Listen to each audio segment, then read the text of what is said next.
The Art and Times of the Guitar by Frederick v. Grunsfeld. Chapter 8, The Guitar in America, Part 3. From Texas to California, guitars of the open range frequently had direct Spanish antecedents.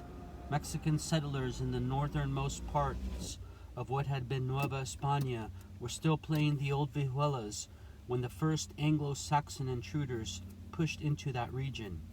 It was the Spanish who had brought the first guitars to the Western Hemisphere.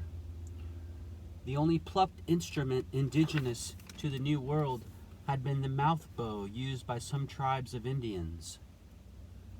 Spanish missionaries who lost little time converting the Indians to Christianity also took the guitar situation in hand.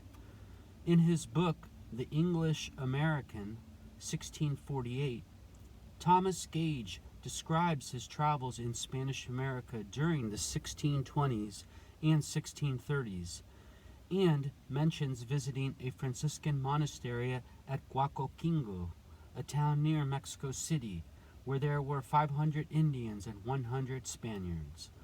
The monks entertained him gallantly, Gage writes, and made shew unto us of the dexterity of their Indians in music. Their greatest glory and boasting to us was the education which they had given to some children of the town, especially such as served them in their cloister, whom they had brought up to dancing after the Spanish fashion at the sound of the guitarra. After this, a dozen of them, the biggest not being above 14 years of age, performed excellently for our better entertainment that night. In a short time, the guitar became as ubiquitous in Spanish America as ever it had been in the mother country, for it suited the Indians quite as much as the conquistadors. In Brazil, too, it quickly established itself as the most popular instrument, both in the form of the six-string urban vihuela and the peasant viola, which may have anywhere from 4 to 14 strings, usually 10 strung in pairs. A lively trade in imported music and musicians soon sprang up in the major Latin American cities. In Buenos Aires, for example, the Philharmonic Society programs of the 1820s included such chamber music items as Quartet for Guitars and Piano by Haydn, an arrangement obviously, and a Quartet for Guitars by Carulli. Soon afterward, the works of Sor and Aguado were introduced to the Argentine capital. In Mexico, where Spanish cuttings were successfully grafted onto the rootstock of Indian music, guitars formed the backbone of folk ensembles like the famous mariachi bands of Jalisco, which consisted of a large 5-course guitar, a treble guitar, 2 violins, and a 5-octave harp. Clarinet and trumpet were later additions.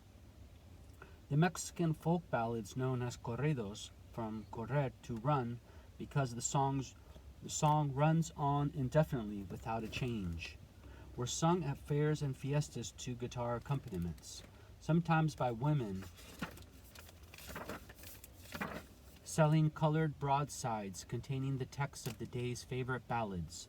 Many of the same traditions maintained themselves in the territory of New Mexico, even after it became part of the United States in 1846, later to be divided into the states of New Mexico and Arizona and a portion of Colorado. Guitar supplied the indispensable accompaniment for both the songs and dances of the region. For the typical Spanish dance, the guitar and fiddle are used. And curiously enough, the fiddler is usually blind, writes Alice Corbin in her foreword to Spanish Folk Songs of New Mexico, which deals with local customs at the beginning of the 20th century. When you see a man with a guitar leading a blind man with a fiddle, you know that a dance or a wedding or a christening is about to occur somewhere. The New Mexican vihuela, however, made itself heard only in the Southwest. In most other regions of American folk music, it was the Negro influence that proved to be decisive.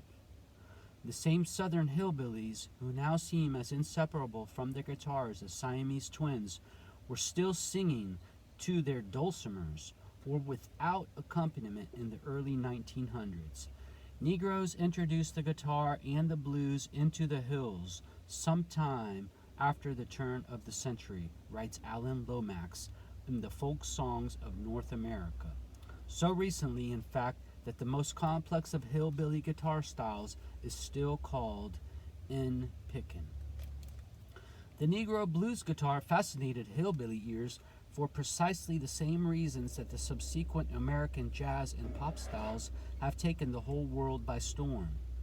Its rhythmic ingenuity, 2 centuries ahead of Europe, as W.E. Ward once wrote of African music, and its marvelously flexible harmony, rooted in African music and growing out of Mississippi Delta field hollers and work songs, the blues deliberately avoided the very square European major-minor tonality, which is utterly foreign to the African tradition. To escape from the too rigid diatonic scale, the blues guitar had first to be converted into something like a bania, capable of keeping the blue notes, 3rd and 7th of the scale, hovering with twanging microtones between major and minor. This was accomplished with the simplest of devices, a bottleneck, or a metal slide, or pocket knife, applied to the neck with the left hand. By teasing the box with a knife, as it was called, the blues singer made his guitar just as elastic as the jazz trumpeter who modified his instrument with various muting gadgets that stretched or compressed the tone. The blues singer Son House, in the account of his early years quoted earlier, recalled how the twanging of a guitar teased with a bottle had started him off on his career in the 1920s. This boy, Willie Wilson, had a thing on his finger like a small medicine bottle, and he was zinging it, you know. I said, Jesus, wonder what's that he's playing. I knew that guitars hadn't usually been sounding like that, so I eases up close enough to look, and I see what he has on his finger. Sounds good, I said. Jesus, I like that. And from there I got the idea and said, I believe I want to play one of them things. So I bought an old piece of guitar from a fella named Frank Hopkins. I gave him $1.50 for it. It was nearly all to pieces, but I didn't know the difference. The back was all broken in, but I got it from him and began to try to play it. It didn't have but 5 strings on it, though, so I showed it to Willie Wilson and explained to him what I wanted to do. I wanted to learn to play. He said, well, you'll never learn this way. You need another string. Take 6. It's all busted in the back, too. Tell you what I'll do. I'll see if I can fix it up for you. So he got some tape and stuff and taped it all up and got a string and put that on, and then he tuned it. He tuned it in Spanish to make it easier for me to start. Then he showed me a couple of chords. I got me an old bottle, cut my finger a couple of times trying to fix the thing like his, but I finally started zinging too. House, who became one of the major blues recording artists of the 1930s, afterward liked to tease his box with a piece of metal tubing and to play with what he called the cross Spanish tuning, E-B-E, G-sharp, B-E. A similar blues tuning is the one used by Skip James, E-B-E-G-B-E, which he called cross note because the major and minor cross during the music. For blues singers like House and James, there was something tactile and responsive about the guitar that a piano could never hope to reach with an 88-note span. The sight and feel of his music box in his hands lit up those homeless stretches of his spirit, remembered Woody. Woody Guthrie about Leadbelly, the self-proclaimed king of all 12-string guitar players in the world.